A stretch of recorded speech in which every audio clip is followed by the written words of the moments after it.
Hey guys, Count Takeover, Doors 21, one champion fully booked and mastered, everyone else no books, no masteries, and 2 level 50s. Let's get into it.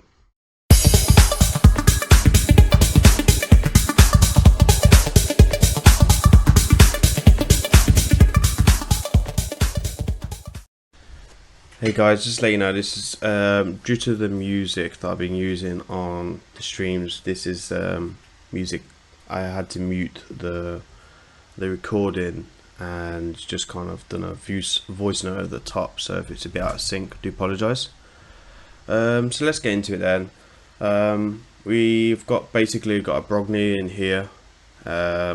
He's fully booked, more of a clan boss setup because on this account he's used for clan boss. He's in life still, and he has got War Master on him, or Giant Slayer, one of the two. Malga's in here. She's not fully booked. No books in her. No masteries. Obviously level 50. Same as Molly. Molly's job is really to CC the waves with the AoE provoke, as well as being a second reviver. Gala was very key to this comp. As basically I wanted her to get targeted by the boss. That's why I put her in a lead, and also built her with the lowest HP in this comp. And then you're gonna have the other fusion champion who is also unbooked and no masteries. With dig buff, I just went with a high accuracy build, high speed, and very tanky. So a lot of HP on him on his build. Obviously, Malga went with a reflex set just to try and get the cooldowns back on the A2 and A3. With Gala, I went with a lifesteal set. The stats are very meetable on all these champions. It's not a high-end account. That's what I like about this. Again, because it's such a I'd say it's mid-tier game account, we went with just very simple builds, and basically was relying on Brogni basically just to kind of do his job with the shields and block debuffs. Was a massive carry for this, and for sure. Also wanted to point out this team is also fully auto. It took around about 8 minutes off stream. Basically Law, who is the account owner of this account, basically ran it and contacted me after the stream saying it actually works full auto.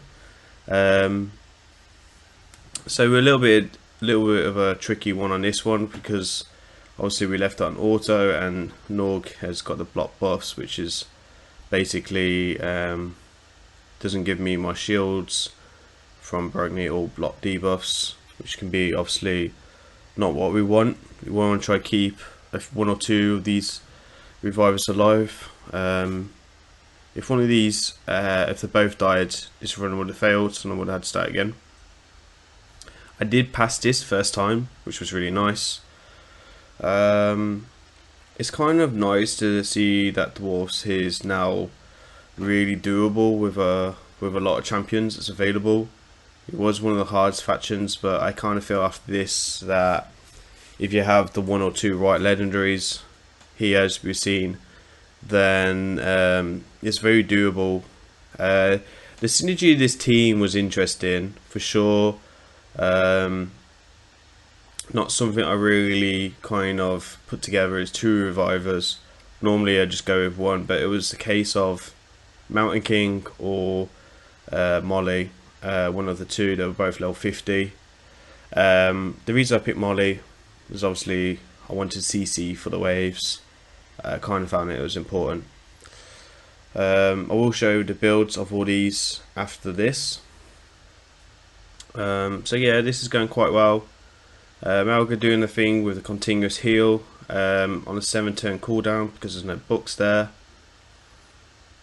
I kind of feel that this was quite myself was quite a nice takeover to do. I only used about, I think about 10 to 12 mil silver to rebuild everyone, so it wasn't like we used a lot of silver as well. Definitely worth it.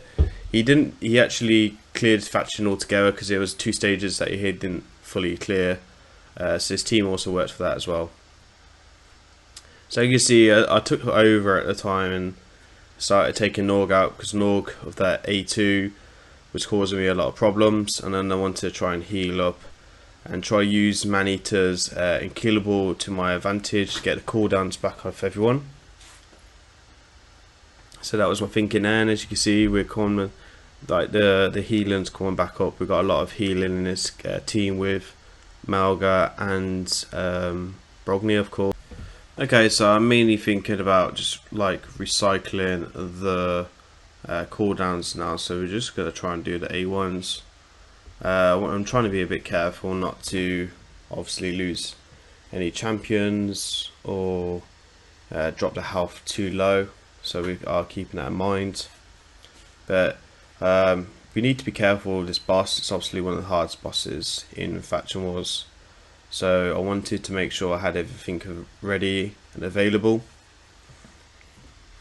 So and just keep going. I could have actually used Molly's A2 here and just help CC this. Man-eater stopped using his A2, but I didn't really think about that.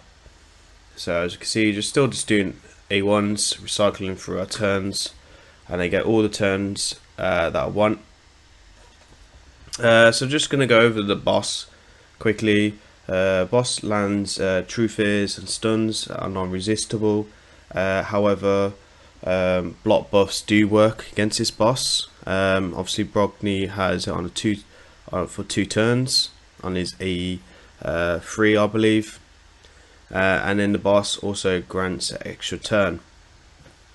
On the A1, he also ignores defense on A1, so he will hit you pretty hard. This is why high HP is really important. So we're just going to do A1s at the moment, I believe. I'm just reading the turns and stuff like that to make sure I don't get any debuffs on me. So we do Malga's A1 there as well. We go in Molly's A1, and then I do put up the E3 there. So another thing you need to take into consideration of this boss, the harder you hit him, the more turn meter he gets. So you need to take this in consideration, because if you hit him too hard, then he can cause you a lot of trouble. So I'm trying to time the debuffs correctly here as well. Now I actually forgot that dig buff actually has the turn meter still on the A3, and I should have used it first to drop the boss's turn meter. Luckily halfway through the fight I did actually work that out, and we used it to our advantage for sure. I think it might have been here I realised that he had turn meter here. Yeah, so here we go. Yeah, realised he's got turn meter, so we start using this as well to drop the turn meter. I can't remember the reason why I did the A1 there, but there was a reason why I did it. So it wasn't the perfect run, however we did beat it first time, which is what I'm really chuffed about. We did come over 2 level 50s, which was also what I'm chuffed about. Obviously 2 fusion champions here. Molly is easily replaceable with pretty much anyone. Gala could be easily replaced as well. For me, the main 2 was Brogni and Malga for sure. So we can see that we're still working our way through it and being cautious. You should always mangle your first run and also use your best gear as well. I'm going to let this run through, and I'll see you at the end of this. and hopefully you guys kind of see where I'm going with this.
Well, there you go, guys. I hope you liked this video. Please remember to like, hit that subscribe button, and comment me down below how you feel about this video.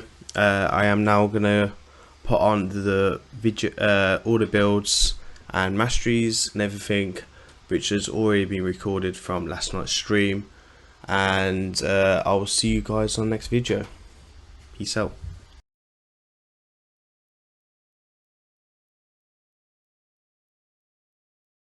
So we're just going to go over the builds and the sets we used for this.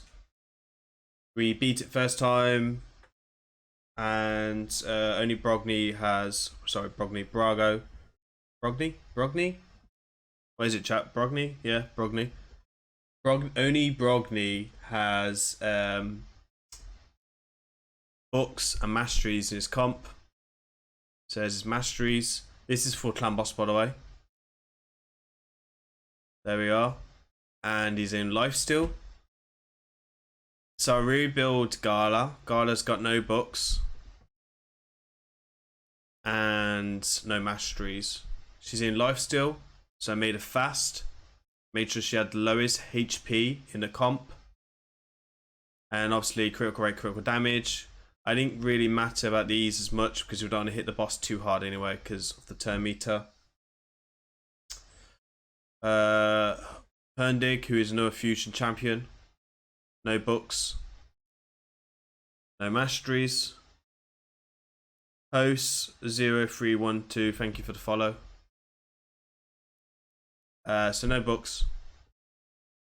And we just made him fast, accuracy, and tanky. And then we put Malga in a reflex. Now I don't know if this reflex did much, but there's no books again, and there's no masteries again. So we just didn't do it with no books or masteries. We also did it 2 level 50s. We also used Molly. Now Molly's not really important out of these 5 because she was mainly put in the comp for the revive, the second one, which we didn't really need, and for the waves to provoke them. Again, no books. So I'm gonna let the run go, and we'll see you after the run. And you guys can let me know what you think. Like the back of his head, don't we? Yes, we do.